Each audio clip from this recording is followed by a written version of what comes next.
Hello दोस्तों, स्वागत है आपका साइंस फैक्ट पर। आज की वीडियो है अपनी जैव रसायन यानी कि जो एग्रीकल्चर केमिस्ट्री का 10वां पार्ट है उसकी पार्ट 2 है दोस्तों ये। ठीक है, पहला पार्ट हमने बना दिया है कार्बोहाइड्रेट, और दोस्तों इस पार्ट का जो बेसिक इन्फॉर्मेशन है वो सारी उसके अंदर हमने दी थी। तो दोस्तों अगर आपने अभी तक नहीं देखी है तो दोस्तों प्लीज़ वो वीडियो जाकर देख लेना। ठीक है, उसके बाद में ये आपको अच्छे समझ में आ जाएगा। और आज का जो अपना टॉपिक है दोस्तों वो आज हम देखेंगे प्रोटीन।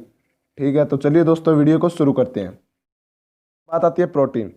तो प्रोटीन शब्द की उत्पत्ति है वो दोस्तों ग्रीक भाषा के, कौन सी भाषा के? ग्रीक भाषा के शब्द प्रोटियोस से हुई है, जिसका अर्थ क्या होता है? जिसका अर्थ होता है दोस्तों प्राइमरी इंपॉर्टेंस। प्राइमरी इंपॉर्टेंस यानी कि दोस्तों प्राथमिक महत्व। ठीक है, तो इसका शाब्दिक अर्थ क्या हो गया दोस्तों? ग्रीक भाषा से है। ठीक है, प्रोटियोस इसका जो मीनिंग होगा वो क्या हो गया है? प्राइमरी इंपॉर्टेंस यानी प्राथमिक महत्व। तो ऐसा क्यों है दोस्तों?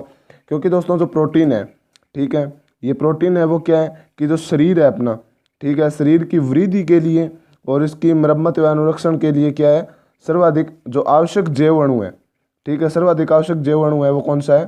प्रोटीन है दोस्तों। ठीक है, प्रोटीन है वो दोस्तों एक उच्च अणु भार वाला, ठीक है, उच्च अणु भार वाला वृहद जैव अणु है जो कि सभी जीवित कोशिकाओं में उपस्थित होता है। पेड़ पौधे की अपेक्षा जंतुओं में भी प्रोटीन की मात्रा है वो ज़्यादा होती है। ठीक है दोस्तों, तो जीवधारियों के अंदर दोस्तों बाल है अपनी, ठीक है, नाखून है जो कि केराटिन प्रोटीन के बने होते हैं। इसके अलावा दोस्तों त्वचा है अपनी, हीमोग्लोबिन है, मांसपेशियां, एंजाइम वगैरह, एंटीबॉडी, हार्मोन जितने भी होते हैं वो सारे प्रोटीन के बने होते हैं दोस्तों। इसके बाद बात आती है दोस्तों प्रोटीन होता क्या है। तो प्रोटीन क्या होता है दोस्तों? प्रोटीन होता है कि जो अल्फा एमिनो एसिड है, क्या है? अल्फा एमिनो एसिड जो होते हैं उनका बहुलक है दोस्तों। ठीक है, अल्फा एमिनो एसिडों का बहुलक है। उससे पहले क्या है कि दोस्तों हम एक बार देख लेते हैं प्रोटीन का रासायनिक संगठन। ठीक है, तो दोस्तों प्रोटीन के जब रासायनिक संगठन की बात आती है तो प्रोटीन जो है वो दोस्तों सभी जो प्रोटीन होते हैं वो नाइट्रोजन युक्त जटिल कार्बनिक पदार्थ होते हैं। ठीक है, कार्बनिक यौगिक होते हैं जिनके अंदर नाइट्रोजन के अतिरिक्त, ठीक है दोस्तों, नाइट्रोजन मुख्यतः पाई जाती है। इसके अलावा दोस्तों जो कार्बन है, हाइड्रोजन है, ऑक्सीजन है, सल्फर, ये सारे तत्व पाए जाते हैं।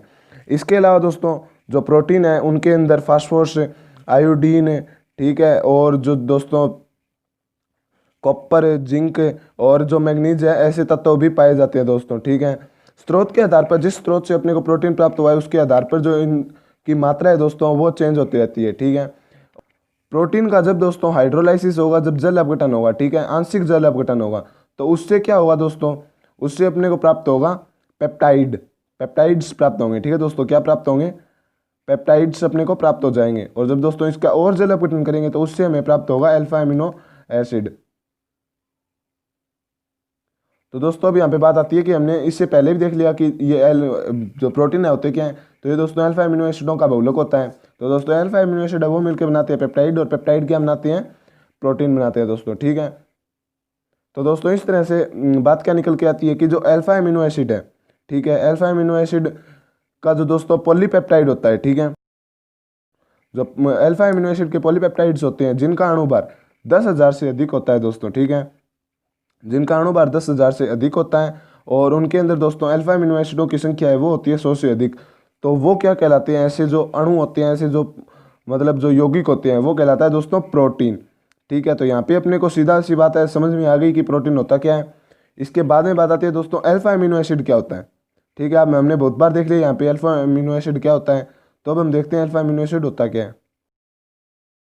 तो दोस्तों अल्फा एमिनो एसिड क्या है? ये दोस्तों सबसे पहली बात तो ये एक कार्बनिक यौगिक है। ठीक है, क्या है दोस्तों? ये एक कार्बनिक यौगिक है, और जिसके अंदर क्या होता है दोस्तों? एक कार्बन एटम होता है, इसी कारण इसको कार्बन यौगिक बुलाते हैं। ठीक है, तो यहाँ पे जो अपना कार्बन एटम होता है उसको हम अल्फा, ये होता है दोस्तों, ठीक है, अल्फा कार्बन एटम होता है।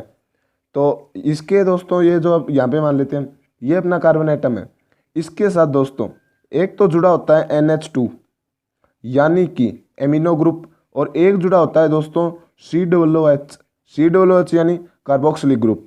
ठीक है, इसके अलावा दोस्तों एक हाइड्रोजन द्वारा इसकी संयोजकता पूरी कर दी जाती है, और एक तरफ होती है दोस्तों R। R का मतलब क्या होता है? यहाँ पे R का मतलब है दोस्तों साइड चेन। साइड चेन यानी दोस्तों जो भी अपनी आगे दोस्तों CH, ठीक है, CH, CH3, CH2, CH2 जो भी होती है दोस्तों, जो अपनी कार्बनिक जो आपने 11वीं में पढ़ा होगा, ठीक है, जो अपनी ऑर्गेनिक केमिस्ट्री होती है जो कि अब की बार हट गई है यहाँ पे। ठीक है, तो दोस्तों वो जो CH जो होता है, वो जो चेन होती है दोस्तों वो यहाँ पे आगे जुड़ जाती है। बाकी मेनली जो अपने अल्फा एमिनो एसिड है उसकी स्ट्रक्चर ऐसी होती है दोस्तों। ठीक है, तो ये तो हो गई अपनी अल्फा अमीनो एसिड के बारे में। तो दोस्तों इसके बाद में बात आती है अल्फा अमीनो एसिड का वर्गीकरण, ठीक है, तो वो अब हम अच्छे से देख लेते हैं। तो दोस्तों अल्फा अमीनो एसिड है, ये होता है दोस्तों दो प्रकार का, ठीक है। सबसे पहला होता है दोस्तों आवश्यक अमीनो एसिड और दूसरा होता है दोस्तों अनावश्यक अमीनो एसिड। तो दोस्तों जो आवश्यक अमीनो एसिड है उनकी संख्या होती है 10 और जो अनावश्यक अमीनो एसिड होती है उनकी संख्या होती है दोस्तों 10। तो टोटल जो अमीनो एसिड है उनकी संख्या होती है दोस्तों 20। कई बार पूछ लिया जाता है कुल अमीनो एसिडों की संख्या कितनी होती है, तो 20 होती है दोस्तों। 20 प्रकार के पाई जाती है टोटल अमीनो एसिड, जिसमें से 10 होते हैं आवश्यक, 10 होते हैं अनावश्यक। तो दोस्तों अब बात आती है आवश्यक अमीनो एसिड कौन से होते हैं। तो दोस्तों वे अमीनो एसिड जो हमारे शरीर में क्या है दोस्तों, हमारे शरीर में जिनका निर्माण नहीं होता है दोस्तों, जिनका निर्माण नहीं करता है और जिनकी कमी के कारण शरीर पर प्रभाव पड़ता है दोस्तों, ठीक है। कमी के कारण शरीर पर प्रभाव पड़ता है, शरीर के अंदर निर्माण नहीं होता है दोस्तों, ठीक है।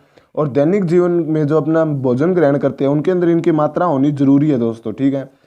तो ये जो एमिनो एसिड होते हैं वो सभी होते हैं दोस्तों आवश्यक एमिनो एसिड, ठीक है। इसके बारे में बात आती है दोस्तों अनावश्यक एमिनो एसिड। तो अनावश्यक एमिनो एसिड कौन से होते हैं दोस्तों, वे एमिनो एसिड जिनका निर्माण हमारा शरीर स्वयं नहीं करता है दोस्तों, ठीक है। और इसके बाद में इनकी कमी से हमारे शरीर पर कोई प्रभाव नहीं पड़ता है दोस्तों, ठीक है। और इसका जो दैनिक जीवन में जो ग्रहण करने की जो मात्रा है वो दोस्तों न के बराबर होती है। इनको ग्रहण हम नहीं करते हैं दोस्तों, बाहर से ग्रहण नहीं करते, अपना शरीर ही इनका निर्माण कर लेता है दोस्तों। तो अब बात आती है इनके एग्जाम्पल्स की जो मोस्ट इंपॉर्टेंट है, जो कि बहुत बार पूछे जाते हैं दोस्तों, ठीक है। तो इसका जो एग्जाम्पल है, तो इनके एग्जाम्पल की मैं आपको एक ट्रिक बता देता हूं दोस्तों। टीवी, मिल, पाथ, ठीक है, टीवी, मिल, पाथ। अब क्या करते हैं दोस्तों, इसको मैं एक बार लिख देता हूं सभी को, फिर मैं आपको बताता हूं अच्छे से।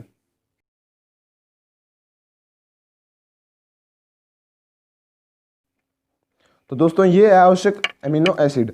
तो इनके अंदर क्या होता है, सबसे पहले आ जाता है थ्रियोनिन, उसके बाद में वेलिन, फिर दोस्तों मेथियोनिन, फिर आइसोल्यूसिन, ल्यूसिन, लाइसिन और फेनिलएलिनिन, और इसके बाद दोस्तों अर्जिनिन, और फिर ट्रिप्टोफेन और हिस्टोडीन बोल देते हैं दोस्तों, ठीक है, हिस्टोडेन एक ही बात है। तो दोस्तों इसके अंदर जो कई बार क्वेश्चन पूछा जाता है दोस्तों आवश्यक एमिनो एसिड इनका वर्गीकरण पूछ लिया, तो उनके अंदर कोई जरूरी नहीं है हम सारे लिखें, सारे याद होते हैं, बहुत ही अच्छा।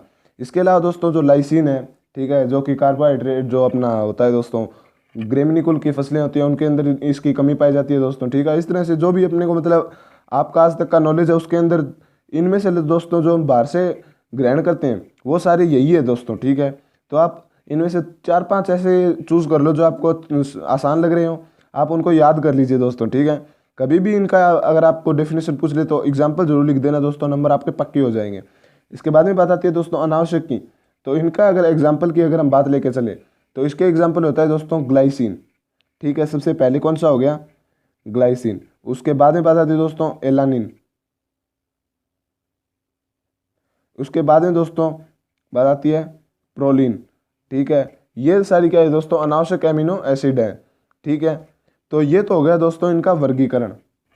तो यहाँ पे दोस्तों एक और बात आती है कि जो अपने आवश्यक एमिनो एसिड है जिनको हम बाहर से ग्रहण करना पड़ता है दोस्तों, तो उनका कोई एक ऐसा स्रोत, एक ऐसा प्रोटीन जिसके अंदर ये लगभग सभी जो अपने अमीनो एसिड है वो उपस्थित हो, तो वो होता है दोस्तों केसीन प्रोटीन, जो कि अपने दूध के अंदर उपस्थित होता है दोस्तों, ठीक है। तो केसीन जो प्रोटीन है वो एक rich source of amino acid है, आवश्यक एमिनो एसिड, ठीक है। इसके बाद में जो बात आती है दोस्तों, ये तो हो गया अपना वर्गीकरण, और ये हो गया दोस्तों अब एक और टॉपिक आता है अपने सिलेबस के अंदर आवश्यक एमिनो एसिड, तो वो यही है दोस्तों, ठीक है। ये मैंने आपको दोनों बता दिए, अच्छे से आपको समझ में आ गए होंगे। अगर नहीं आए तो दोस्तों नीचे कमेंट कर देना। इसके बाद में बात आती है दोस्तों अपने आगे वाला टॉपिक है पेप्टाइड या पेप्टाइट, ठीक है, पेप्टाइड या पेप्टाइट आबंध। तो दोस्तों पेप्टाइड या पेप्टाइड की अगर बात आए तो यहाँ पे क्या होता है कि अल्फा एमिनो एसिड है, ठीक है। जो अपने अल्फा एमिनो एसिड है उनके अंदर क्या होता है, ये आपस में जुड़कर एक बड़ा अणु बनाते हैं जिसके सिरे पर COOH यानी कि दोस्तों जो अपना आया था कार्बोक्सिलिक ग्रुप, और इसके अलावा दोस्तों दूसरे समूह पर जो होता है दो होता है दोस्तों NH2 उपस्थित होता है दोस्तों, ठीक है। तो इसे क्या बोलते हैं, इसे पेप्टाइड बोलते हैं, ठीक है दोस्तों। और इस पेप्टाइड से में 2 अल्फा एमिनो एसिड आपस के अंदर जो जुड़े होते हैं दोस्तों, उस बंध को क्या बोलते हैं, उसको बोलते हैं दोस्तों पेप्टाइड बंध, ठीक है। इसको मैं आपको अच्छे से समझाऊं तो जैसे दोस्तों ये कोई अपना अल्फा एमिनो एसिड है, ठीक है। जैसे दोस्तों यहाँ पे कार्बन उपस्थित है, ठीक है, इस क्रॉस पे, और यहाँ पे लगा लेते हैं हम दोस्तों NH2, ठीक है। और ये हो गया दोस्तों H वाला, ठीक है, जहाँ पर क्या होगा कि ये R मान लीजिए या फिर यहाँ पे H मान लेते हैं एक बार, ठीक है। और यहाँ पे हो गया H। तो दोस्तों ये किसकी संरचना है? ये संरचना है दोस्तों ग्लाइसिन की।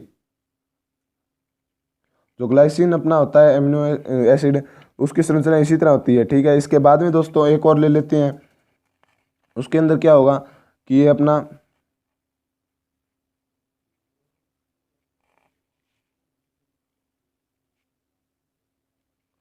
ठीक है, ये थोड़ा छोटा हो गया दोस्तों, कोई बात नहीं। इसके बाद में यहाँ पे क्या है कि इसको यहाँ पे क्रॉस हो गया, यहाँ पे CH3 और यहाँ पे H और यहाँ पे हो गया दोस्तों NH2। तो अब यहाँ पे बात आती है दोस्तों, जब इनकी आपस के अंदर वो होगा आबंध बनेगा तो क्या होगा कि यहाँ से एक H2O निकल जाएगा दोस्तों, ठीक है। तो H2O निकलेगा, तो यहाँ से ये H2O निकल गया, तो यहाँ पे जो आगे ये रिएक्शन होने के बाद जो बनेगा वो क्या बनेगा दोस्तों? वो बनेगा, सीधी सी बात है, यहाँ पे अपना NH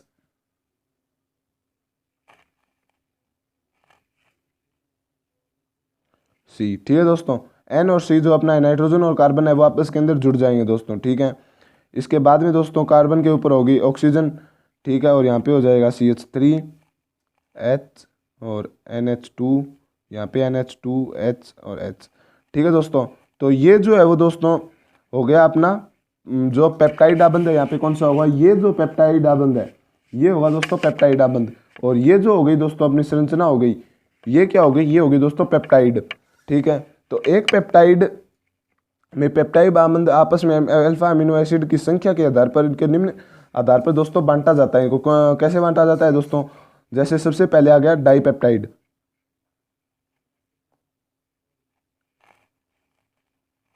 तो डाइपेप्टाइड में क्या होगा दोस्तों? दो अल्फा अमीनो एसिड आपस में इस पेप्टाइड आबंध से जुड़े होंगे। जैसे दोस्तों ये है, ये डाइपेप्टाइड है। इसके बाद में आ जाएगा ट्राई, ट्राई के अंदर 3, फिर आ जाएगा दोस्तों वो टेट्रा, टेट्रा के बाद में आ जाएगा दोस्तों पॉली, ठीक है। पॉली के अंदर क्या हुआ दोस्तों?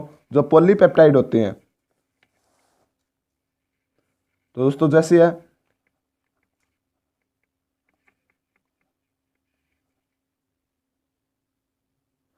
पॉलीपेप्टाइड में क्या हुआ दोस्तों? इसके अंदर 10 या 10 से अधिक दोस्तों, ठीक है, 10 या 10 से अधिक अल्फा एमिनो एसिड आपस के अंदर पेप्टाइड आबंध द्वारा जुड़े होते हैं दोस्तों, ठीक है। तो ये तो होता है पॉलीपेप्टाइड। तो यहाँ पे दोस्तों हम अच्छे से प्रोटीन को समझ सकते हैं कि प्रोटीन होता क्या है। तो यहाँ पे मैं आपको एक छोटी सी बात बता रहा हूँ, ध्यान से सुनना दोस्तों, ठीक है, कि जब कोई पॉलीपेप्टाइड है, अपना पॉलीपेप्टाइड है, उसके अंदर जो अल्फा एमिनो एसिडों की संख्या है वो दोस्तों 100 या अधिक हो जाए और उसका अणुभार है वो 10,000 से अधिक हो जाए दोस्तों, तो जब जो पॉलीपेप्टाइड होगा उसे क्या बुलाएंगे? उसे बुलाएंगे दोस्तों प्रोटीन। सीधी सी बात है, यही बात हमने सबसे पहले देखी थी और यही यहाँ पे लास्ट में अपने को निकल के आई है भी प्रोटीन किसे कहते हैं। तो दोस्तों ऐसा पॉलीपेप्टाइड जिसके अंदर अल्फा एमिनो एसिडों की संख्या 100 या अधिक हो और दोस्तों उसका जो अणुभार है वो 10,000 या उससे अधिक हो, तो उसे बोलते हैं दोस्तों प्रोटीन। बट यहाँ पे आ जाती है दोस्तों बात किसकी? अपवाद की। तो दोस्तों एक होता है क्या? इंसुलिन। क्या होता है दोस्तों? इंसुलिन प्रोटीन होता है दोस्तों, ठीक है। वैसे तो हार्मोन है इंसुलिन, जो किसके द्वारा स्रावित किया जाता है? अग्नाशय ग्रंथि द्वारा स्रावित किया जाता है। बट जो ये इंसुलिन जो प्रोटीन है, हार्मोन है, इसके अंदर अल्फा अमीनो एसिडों की संख्या होती है 51, फिर भी ये प्रोटीन है, ठीक है। इसके अलावा दोस्तों अगर 100 से अधिक होंगे, 1000 अणुभार से अधिक होगा अणुभार, तो उसी को प्रोटीन बोलते हैं। लेकिन इस 51 अल्फा अमीनो वाले को भी प्रोटीन बोलते हैं। ये अपवाद दोस्तों, इसके अलावा सभी की 100 से अधिक है वो अल्फा अमीनो एसिड उपस्थित होते हैं। तो दोस्तों ये थी अपनी आज की वीडियो का जो, अरे वो काट दे रहे, ठीक है नहीं। तो दोस्तों ये तो अपनी हो गई मुख्य मुख्य बातें सारी इसकी प्रोटीन की।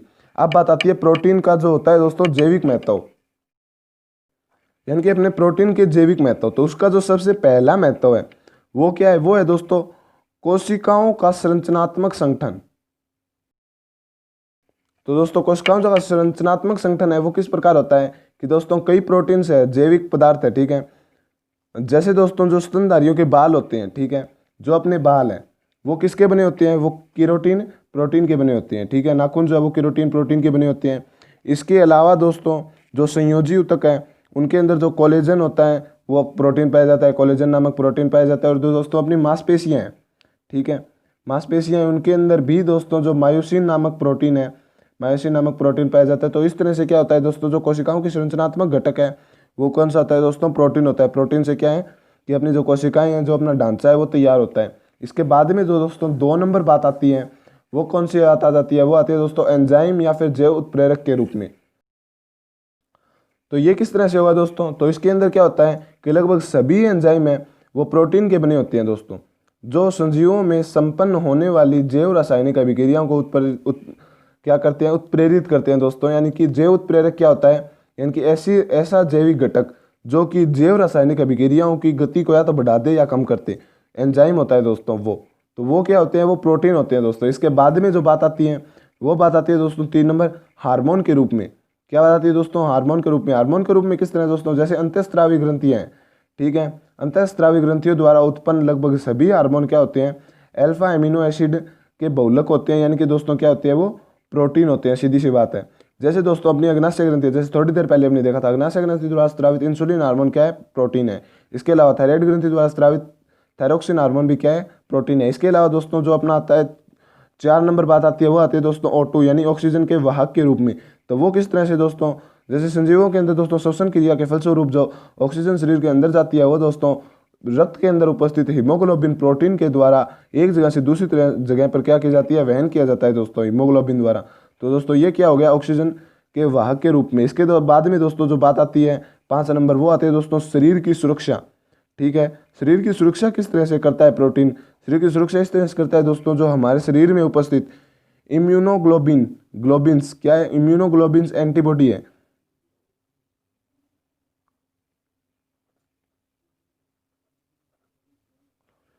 इम्यूनोग्लोबिन्स अपनी एंटीबॉडी है, वो क्या करती है दोस्तों, जो सूक्ष्म जीव होते हैं उनके प्रति प्रतिरोधकता, अपनी क्षमता को बढ़ा देती है, जिससे क्या होती है, अपनी सुरक्षा की, शरीर की क्या हो जाती है दोस्तों, सुरक्षा हो जाती है। इसके बाद में दोस्तों लास्ट अपनी बात आती है, वो बात आती है दोस्तों 6 नंबर, क्या है, शरीर की वृद्धि एवं मरम्मत के लिए।